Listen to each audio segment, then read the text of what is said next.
Okay, thank you.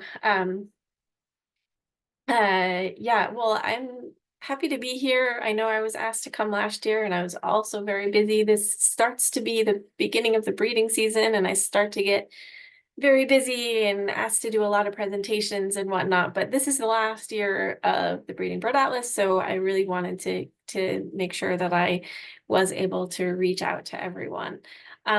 So a little bit of housekeeping stuff. Yeah, so if you have questions as I go through and talk about materials, please put those questions in the chat. And then if I see them while I'm talking, I'll try to address them in the moment. Otherwise, I will go back through and look at them at the end of the presentation. And then there will be time, of course, for questions at the end as well. I am actually an employee of New York Natural Heritage Program, which is a program that is run out of SUNY ESF. However, our offices are in the central office for DEC. So I work a lot with DEC folks as well. I'm right on the same floor with Abby, just across the other side of the lunchroom from her. And yeah, I think that's all the housekeeping. Yeah, so I'm based in Albany, but I do presentations and trainings all across the state. And hopefully this will be a good opportunity for you to learn a little bit more about the project if you're not already familiar. And I'm really hoping by the end of this that you can walk away and go and submit observations to the Atlas right after this talk. So we'll see if I can pull that off. All right, so let me start with what is atlasing. A lot of us that are in the atlasing world use that term pretty freely, but other people don't really know what that means. So this is a large-scale community science project, and it is designed to document where all of the species that breed in New York are breeding. So we get really detailed distribution information. We are also doing a whole series of point count surveys all across the state. So we are getting abundance information as well. So we'll know not just where the birds are breeding, but how many are breeding in different locations. We're also getting a lot of information about phenology. So learning about the timing of when birds are breeding, and not just in general what their whole breeding period is, but like, you know, when are they singing? When are they courting? When are they on nests? When do they have fledglings? So we're getting really refined information in terms of that, their breeding cycles. And we're also going to be able to get better information about some of their habitat preferences on a very small scale, so the microhabitat scale.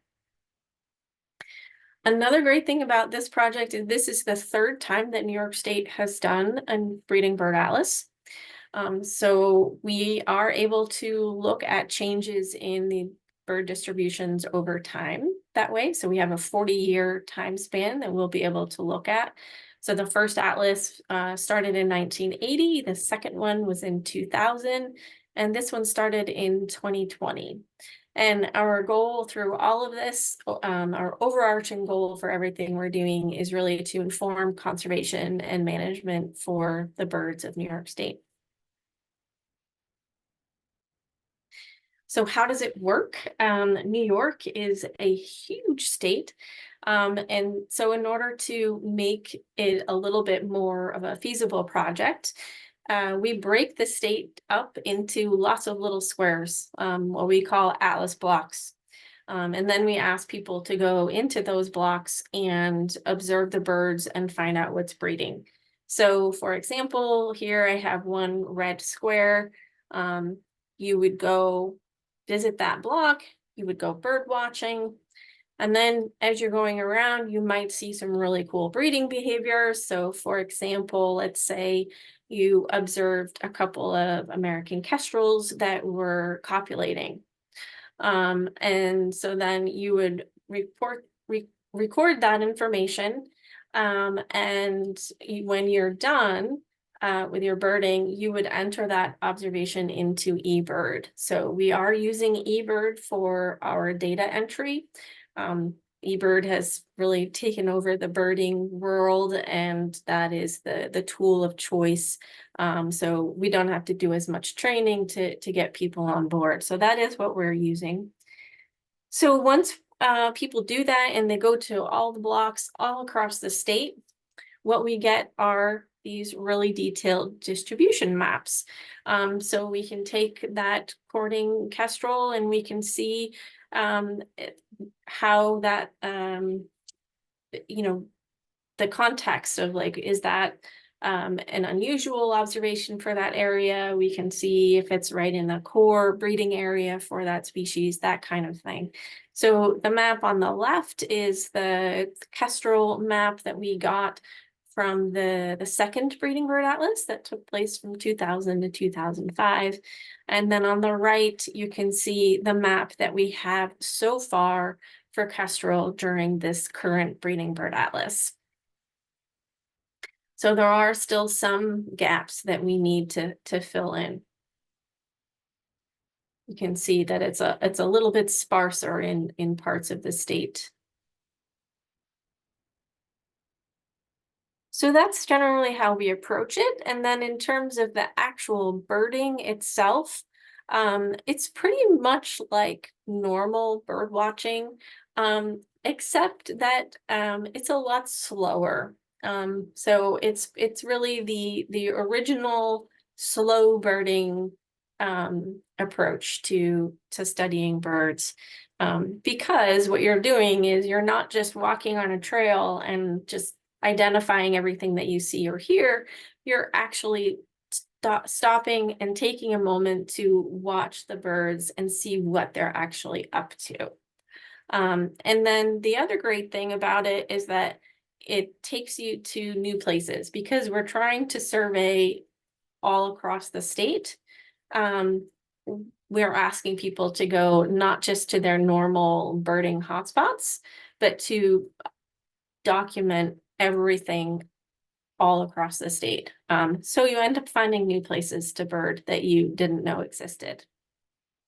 And then I find it to be a very rewarding way of birding because it's a very intimate look into the daily lives of these birds. And, at least around my house where I go very often for walks, I know like there's a cardinal nesting here, there's a song sparrow here, there's a yellowthroat here, and I can check in on them like every day or every few days and see what they're up to.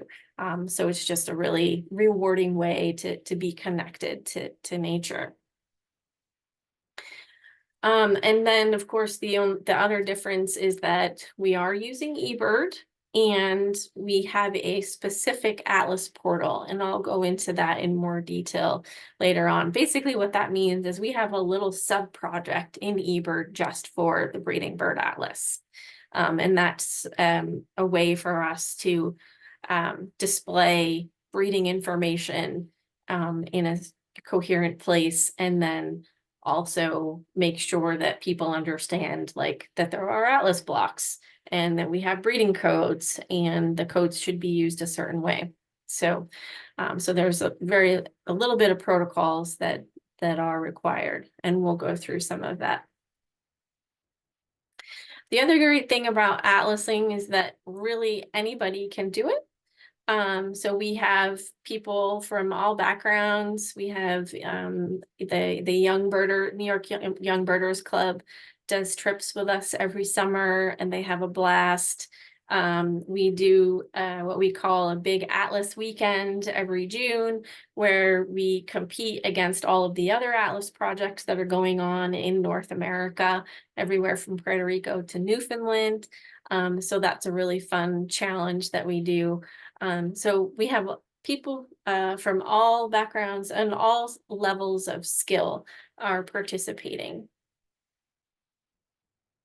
And these are some of the behaviors that we are asking people to document. So we have, things like courtship feeding, you have fledglings, you have birds carrying food, you have young birds that are begging for food, you have nests with young.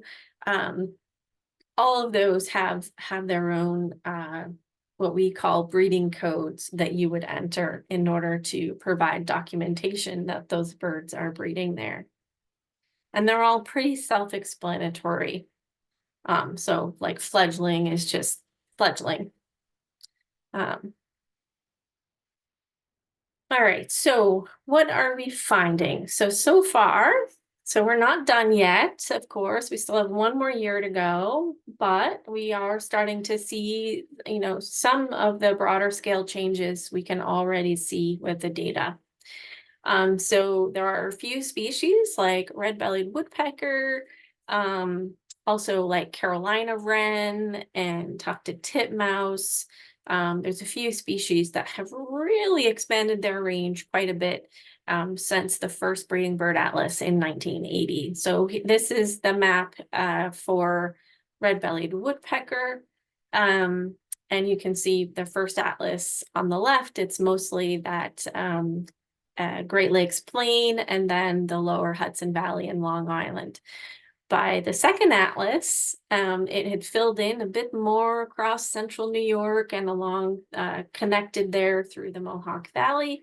And now they're starting to reach up further into the St. Lawrence Plain and also along Lake Champlain. So this is a species that has really, really taken off and expanded their range in New York State. Another species that has really come in, I get a lot of questions about this. I also am on the public radio's Vox Pop show. It's like a call-in show every month. And people call in with all kinds of birding questions, and I try to answer them. And we get lots of questions about black vultures because a lot of people say, oh, I never used to see black vultures before, but now I see them all the time. What's going on? Is that unusual? And it's not unusual anymore, but it is within most of our lifetimes. They were not here in New York at all in the first atlas in 1980. They had started to move up from the south a little bit into the Hudson Valley in the second atlas. And now you can see them all the way out in Buffalo and Ithaca, and they're year-round here in Albany now. So this is a species that has expanded extremely rapidly. And then we can also see some species, so bald eagles and ospreys and some of our other raptors, their populations have also increased quite a bit because of the banning of BDT and other toxins. So you can see here, this is for osprey on the far left in 1980. They were mostly on Long Island and then on the lakes in the Adirondacks. And now, if you look at the map today, they're basically on any water body all across the entire state. So it's a really massive recovery that they have undergone. And bald eagle maps look similar, although I would say it's even more filled in than the osprey map. On the flip side, we can also start to see some of the declines that we know are happening. So, we know that grassland birds are declining range wide. And we can see that here. This is with the eastern meadowlark, which is still one of our more common grassland birds in New York, but it's also still very clearly declining in the state. And then this one here is for barn swallow. So this one, it's not quite as clear what's happening, but it does look like they're becoming a little less numerous and a little less widespread. And we know that barn swallows have taken a really big hit just to the north of us in Canada. So a lot of these birds that are eating insects on the wing, so it's what we call aerial insectivores, are massively declining because the insects are declining. So this is one where I can't quite say for sure that there's a definite decline, but it looks like there probably is. And so this will be one of the interesting ones to look at when we're all finished up. We have had one nice surprise recently. Just a couple summers ago, we had a Mississippi kite try to breed in New York. There was a pair of them. They were just north of Albany, about 30 minutes north of Albany in a residential neighborhood, just complete suburbia. And they courted, they built their nest, they sat on their nest for a while, and then something happened. They failed. They didn't end up having young, but they tried. And this is pretty unusual because this is their range. They really typically breed much further to the south of us, but they are one of these species that is known to kind of wander here and there from year to year and do have isolated nests in further north outside of their range. So not completely surprising, but it was a nice treat for many of us to see these birds that we don't normally get to see. All right, so how much progress have we made so far? So we almost have 4,000 atlasers. I really hope that that number goes over 4,000. I don't know, I've been hoping since day one, since I started this project, that we would have 4,000 atlasers. We're almost there. We just recently hit over 500,000 checklists in eBird, which is phenomenal. It's amazing. We have almost 1,000 blocks of these atlas blocks that we have marked complete. So those show up on this map as the black squares. And what we mean by complete is that they've had kind of sufficient effort in them. It doesn't mean that you couldn't find more species breeding there, but we've said, okay, that's good enough. Please move somewhere else because we wanna spread effort out a little more. And we've confirmed breeding for 229 species, and there's a few more for which we have we think that they're probably breeding in the state, which is about on par with what we had in the previous ounces. All right, so this map shows the number of hours that have been spent across the state during the daytime. And you can see that some areas, the really dark blue areas, they've had a lot of effort, more than 40 hours in some of these blocks. There's actually a block in Ithaca that's had more than 1,000 hours. It's insane. But you can see that most of the blue area, the effort is concentrated around the urban centers, right? So we still have a lot of work to do to fill in those more rural areas.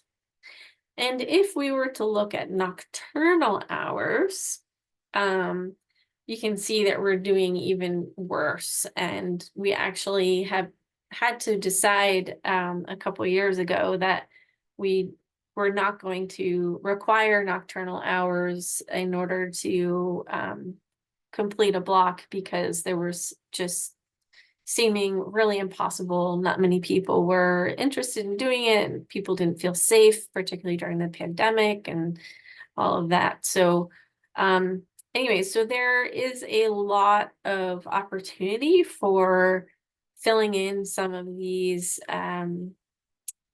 more crepuscular and nocturnal species. So let me just show you, for example, here I have some charts for owls on the left, our four most common owls, and then our 3 nightjar species.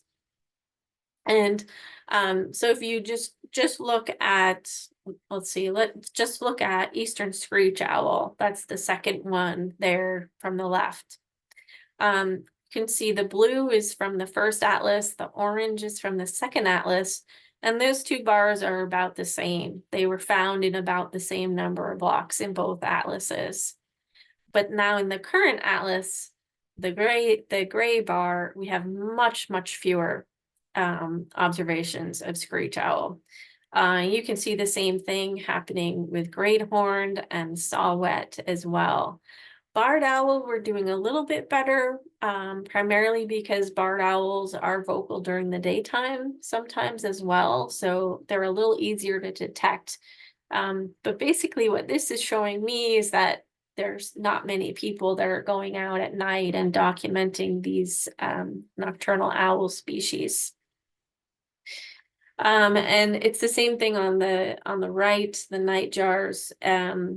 We have a lot fewer of them in the current atlas.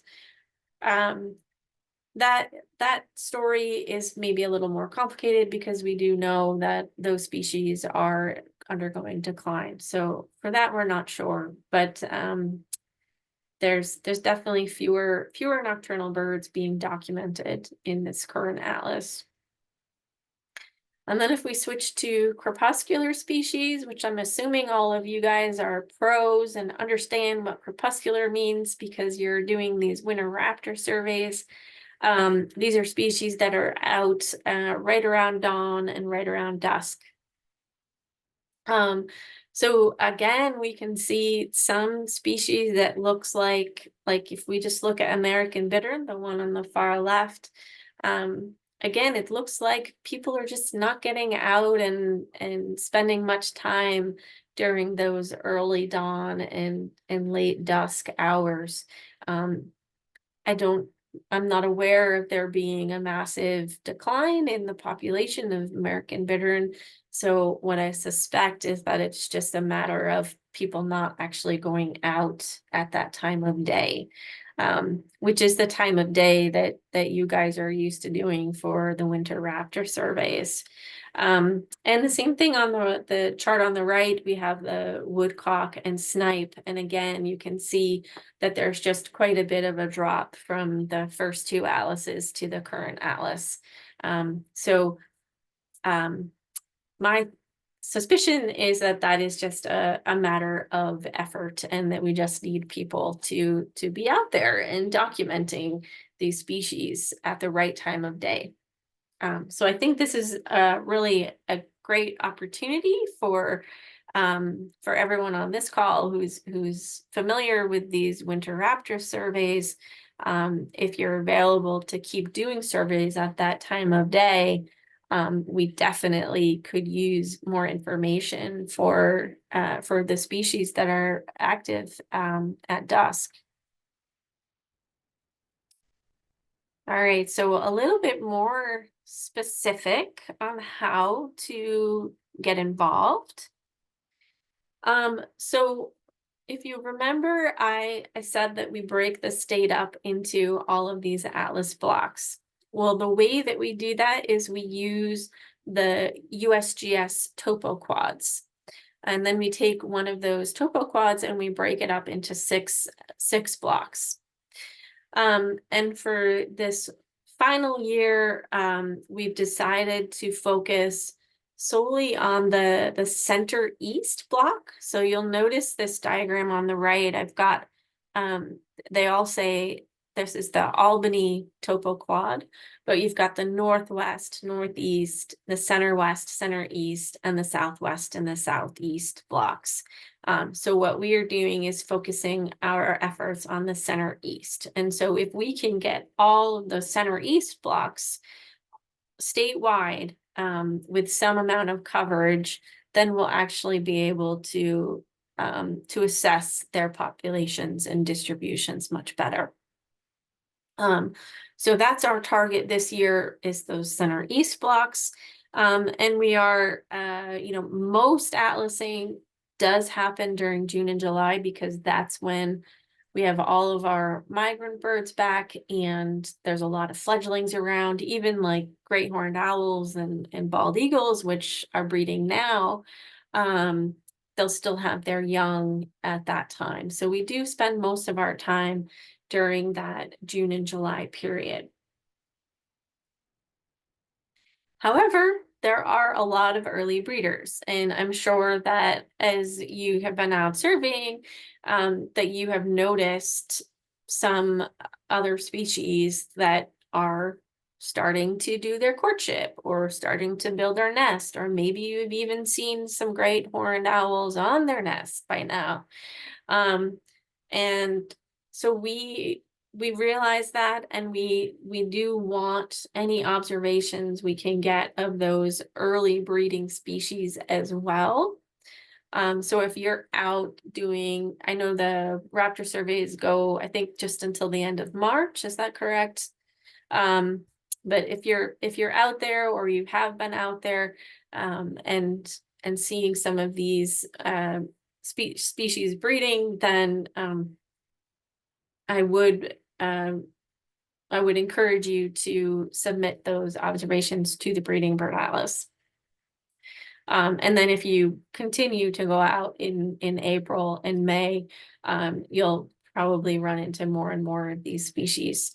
So I do have a whole separate video that I've done and recorded and is on YouTube, going over all of these early breeding species and what to look for and what time of year to look for them, and that kind of information. So I can give you the link to that afterwards. And so, yeah, so I have lots of YouTube videos. I've put together lots of different guides for early breeders, late breeders, how to identify fledglings, which is this picture that you see here. These are some of the features to look for on young birds to identify it as a fledgling. I've done guides for like grassland birds, wetland birds, things like that. We have information on phenology. We have a lot of maps. I have a regular newsletter. We have social media, and there's all kinds of recommendations I can give you as well for, what apps to use and books to reference and things like that. So all of that information is on our website. All right, so I want to show you quickly how to enter data. I think this is one of the main holdups for a lot of people if they haven't been using eBird already. Then this seems like a big lift, but hopefully I can show you that it's not too difficult. It's not something, I think they've done a really good job of making it very clear step by step, and you can just kind of follow the prompts pretty easily. So let's get into it. So there's two different ways to enter data. So I'm going to start with the entering it on the website first. So that would be your most traditional, like if you, when I started birding, I would have a printed checklist, and I would go through and I would write everything down, and I would check off which species I saw and whatnot. And then I would come over, once eBird came out several years later, then I would sit down and I'd have my checklist, and then I would enter it in. So some people still enter their observations that way, and that's fine. In order to enter it into the atlas directly, you do need to go to the Atlas website, which is this ebird.org/atlasny.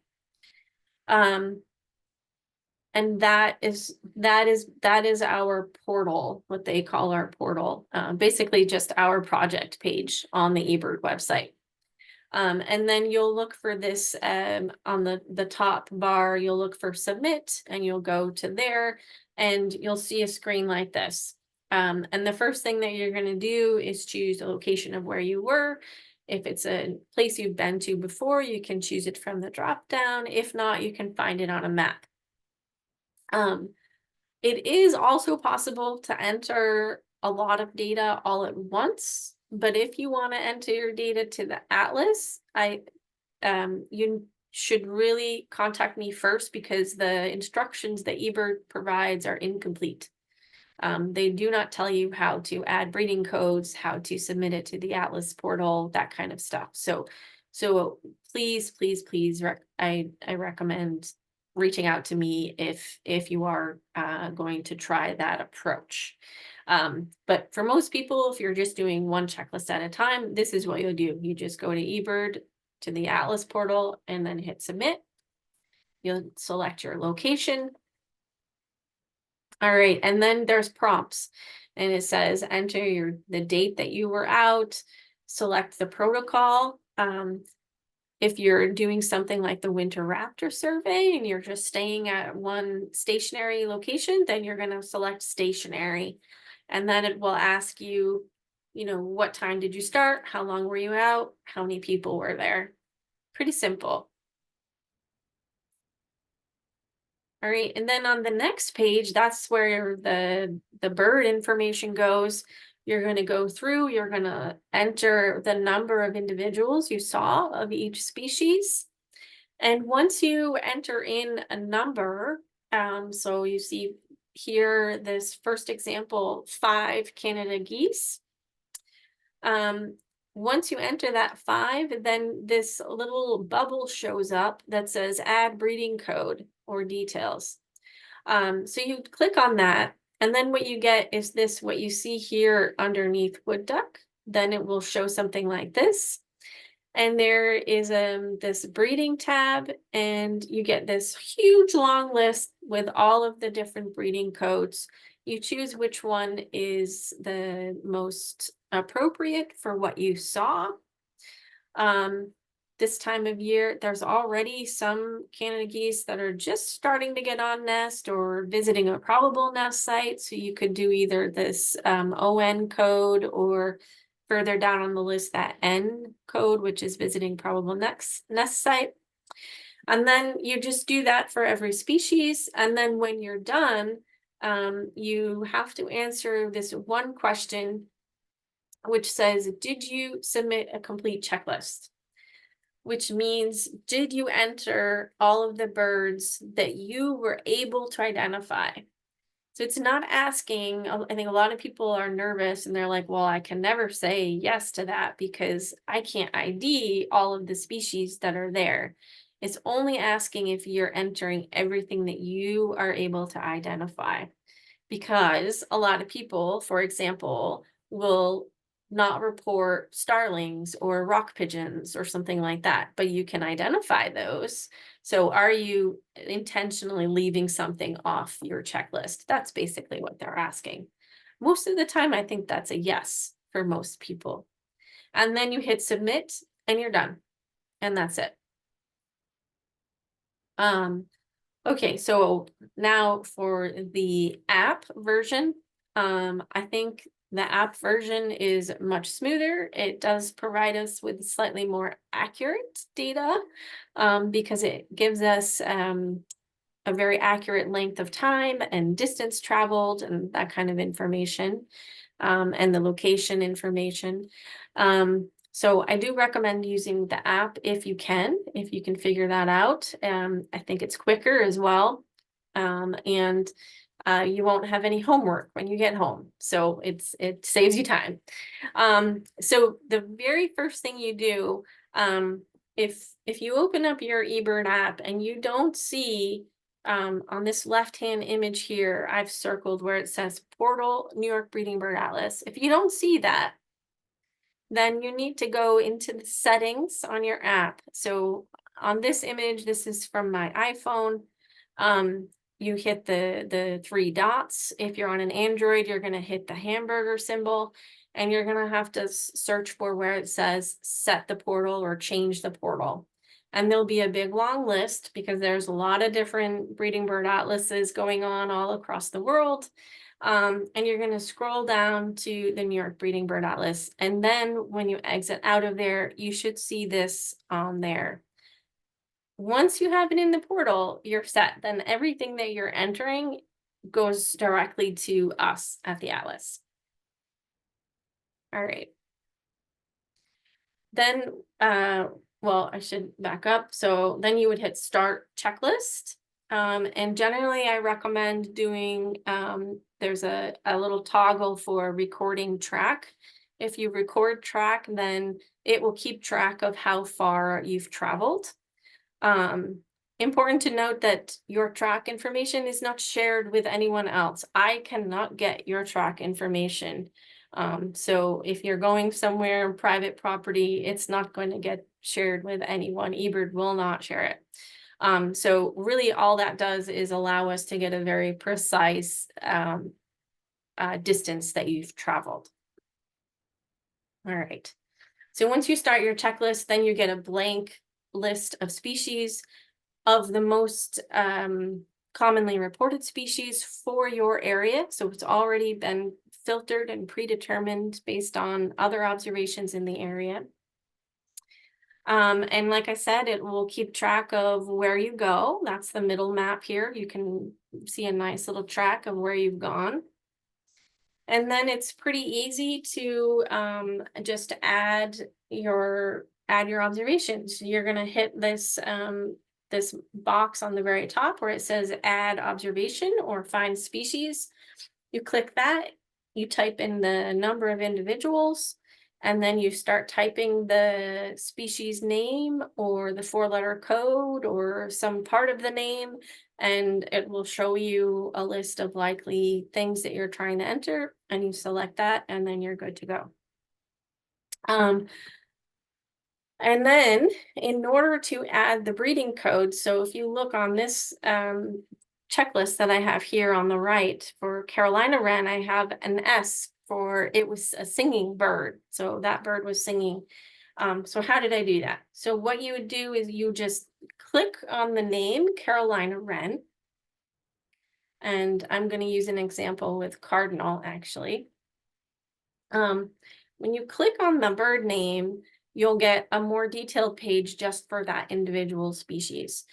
So you could change the number of individuals here. You can, there's a little icon that directly connects you over to the Merlin app. So if you have any doubt about your identification, you can quickly get over to Merlin and check your identification over there. Then the next box there is to enter whatever comments you have about your observation. So here I've entered, okay, I saw cardinals courtship feeding. And then the last thing is to choose the appropriate breeding code. So one of the things that eBird did to make it quicker for people is they made all these bubbles and they'd use these abbreviations. It's quick if you already know what the codes are. If you don't know what the codes are, you can kind of guess. And once you click on them, it will show you, it'll, like it says, if you see in that box on the left, it says C, courtship, display, or copulation. So once you click on it, you'll be able to verify that it is actually the code that you're after. So that's the important thing. And then you hit done. And then when you come back out, back to your checklist, then your northern cardinal observation will have that breeding code there.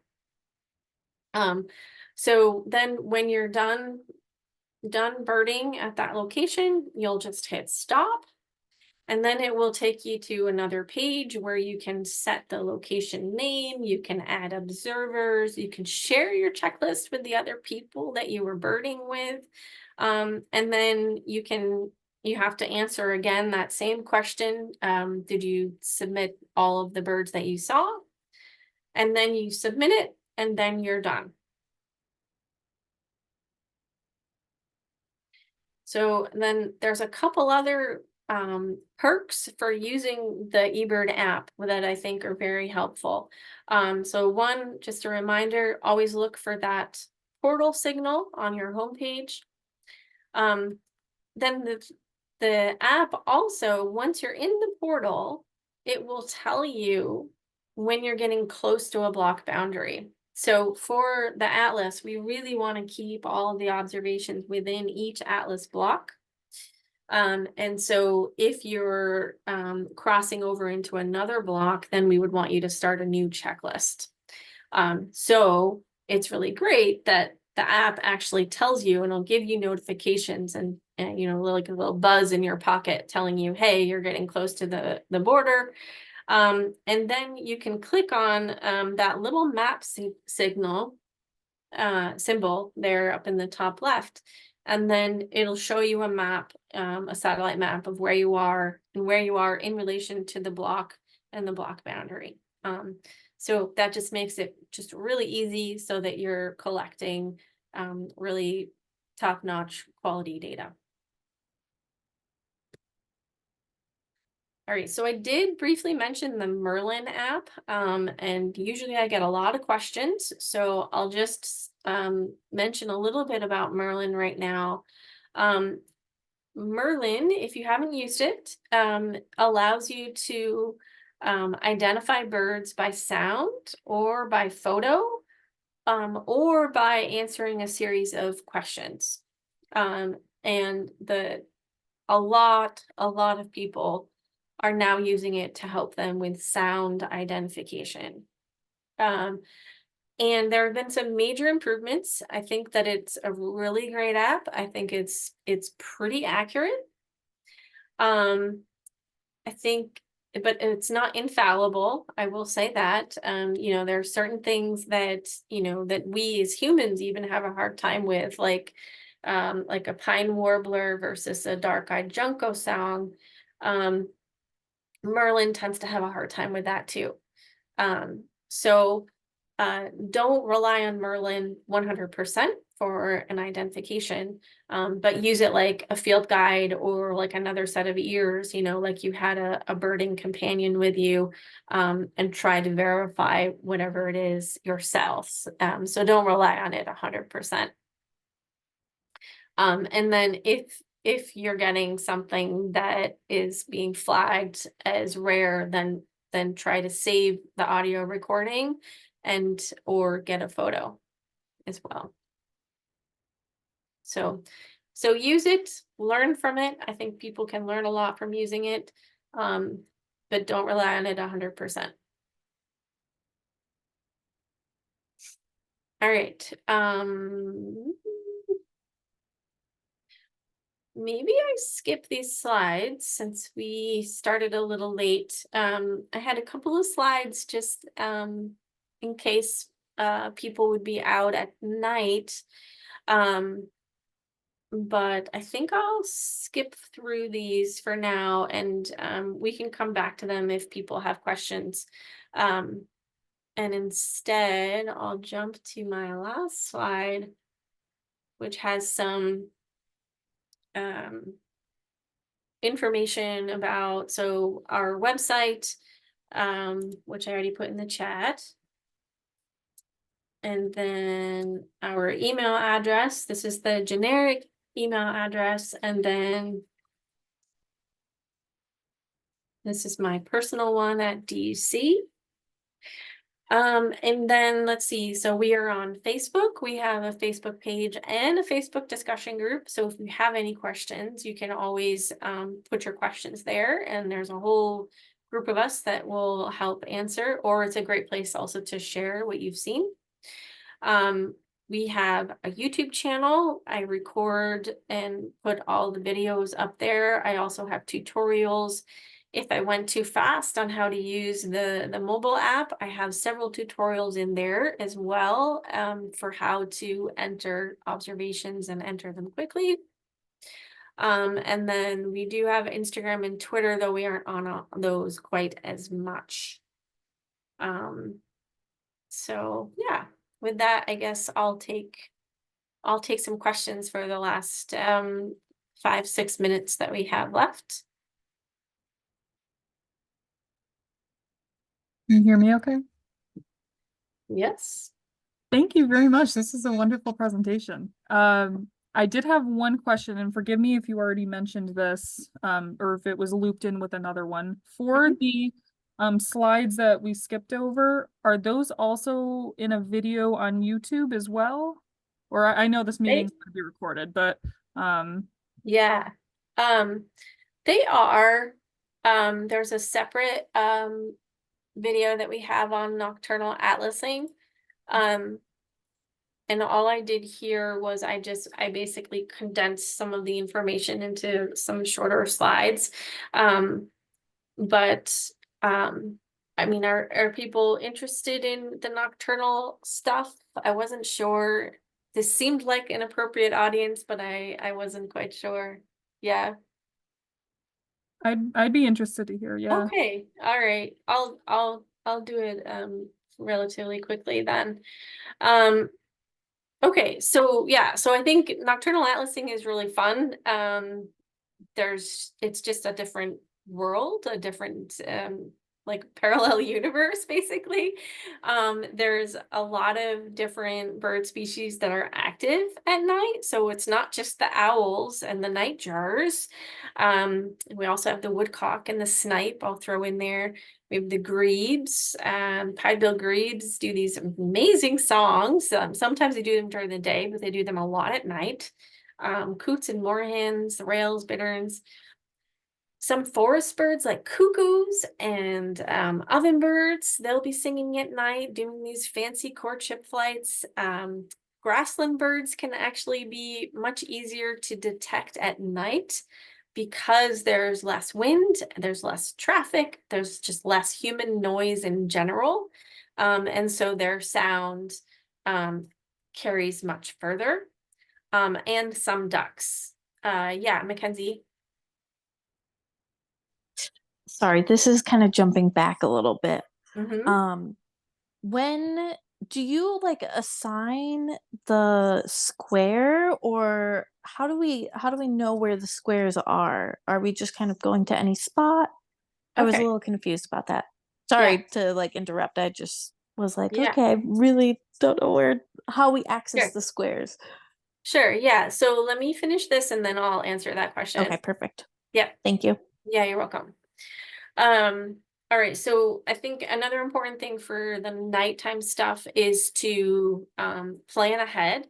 So depending on what species you're targeting, if you're wanting to go out now and listen for great horned owls, they tend to like a forest that is um, adjacent to an open field. So that's kind of the type of habitat. That edge habitat is what you're going to be looking for on like satellite maps or driving around.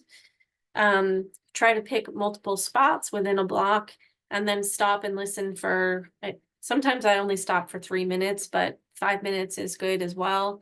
And then space those points apart so that you're not just double counting birds that you're hearing. And one thing that I've done that helps me save time is like this time of year, you can pick a bunch of spots that you want to go to where you think you'll be hearing woodcock or snipe. And then you do that at dusk or like right before dusk. And then once it gets dark, then you turn around and like hit those same spots and listen for owls. So that's a nice way to like get more species in a single night. Night atlasing is really auditory. It's based on sounds. So there are a lot of different apps that will help you learn or identify the sounds. So Merlin is a great one. It's free. Weather can be important. So if it's warm, calm, clear, full moon, bright out, that's kind of your best bet. But things are vocal at other times as well. I cannot figure out rhyme or reason when great horned owls are vocal versus not. Doesn't make sense to me. And then the other thing with nocturnal atlasing is familiarizing yourself with some of the other species that are making noise at night. So you have the frogs and toads. There's some mammals that make some really wonky sounds, some insects. And then this is a very short abbreviated calendar of what you'd be looking for. So this time of year, we've got the owls, the woodcock, the snipe. Later in May, in June, you'll get the nightjars, the rails, the grebes, the bitterns, and then June and July, you'll get the grassland birds and some of those forest birds and some of the ducks as well. And then I just had a slide on safety, just because it's another thing that you have to be a little bit more careful about at night. So, you know, making sure that you're parking off the road, that you're easily visible, that people know where you are. It's basically, you know, all the standard things that you would think about for doing any type of night survey. So that's what I have there for the nocturnal stuff. So what I can do, because I think I'm sharing my whole screen. Can you see the woodcock? Yes, perfect. Oops. Okay, so to answer Mackenzie's question, so this is the homepage, my homepage. Everyone gets their own stats that show up here. But in order to figure out where to go, you hit this explore button. And then let's say you were really interested in woodcock, which just showed up the last couple of weeks. You could type in American woodcock. And then you get a map that shows you exactly where they have been documented so far. And I can tell you that there should be a lot more woodcock on this map than there are. They will be doing their flight displays in most anywhere that there's like a small clearing. So depending on where you're living, you can go in and zoom in to that area. So we can just do just southwest of Albany. And you can zoom in and you can identify like this block here. Oh my gosh, it's not, yeah, well, nice. You can zoom in on different blocks. You can look at other observations. And you can say, yeah, I wanna go into this block and find some places to go. The other thing you can do, back to this Explore tab, you can hit this effort map. And this shows you which blocks have been completed or not. So you can zoom in here.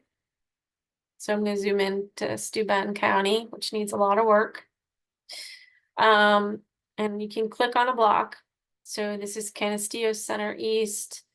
And it's not black, which means that it's not completed yet.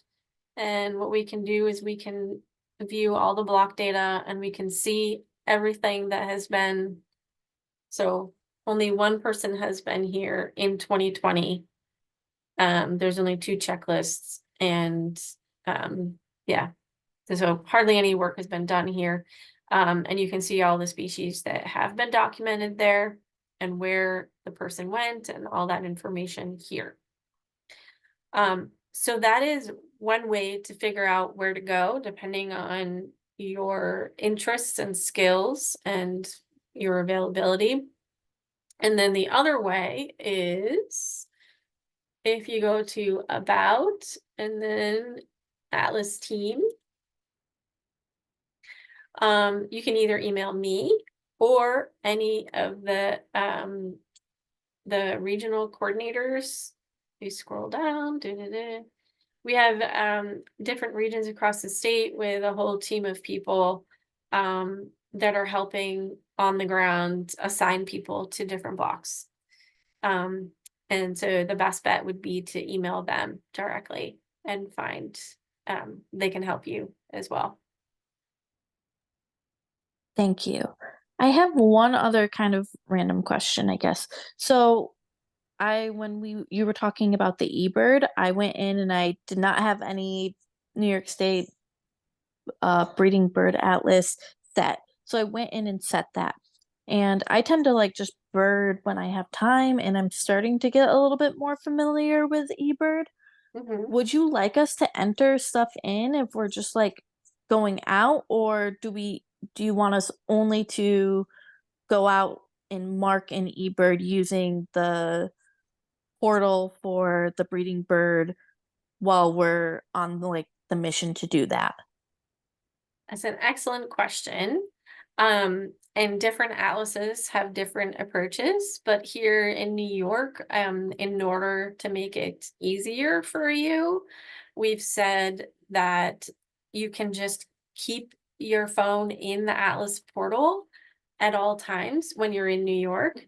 As long as you will break your checklist up if you are going to go into a different block. And if you were to notice any breeding behaviors, that you would document them. So right now, like, you wouldn't have that many species that would be, well, actually a lot of things are starting to sing and do some courtship, but you know, it's not like peak breeding season. But as long as you're going out and staying within blocks and writing down what you do observe, then that's totally fine to use Okay. the portal. Perfect. I guess kind of to piggyback on that as well, if we are out birding for the breeding bird atlas aspect of it, but we see like a European starling or a bird that we don't see breeding or have any signs of that, are we still also recording those? Yes. Okay, so all the birds we see, and then just mark and signify which ones we see having any of those like nesting displays or courtship and all of that. Exactly. Okay, Yes. perfect. Just Yeah. wanted to make sure I was doing it Yeah. correctly. That would be so that would be a complete checklist. That's what we call a complete Okay. checklist. Yeah, so enter everything that you see, just like you would normally in eBird, but add your breeding codes. Okay, perfect. And, Thank you. and please do add codes for starlings and rock pigeons and those things that a lot of people don't care about, because they do have an impact on our native birds as well. So Absolutely. Thank you so much. you're welcome.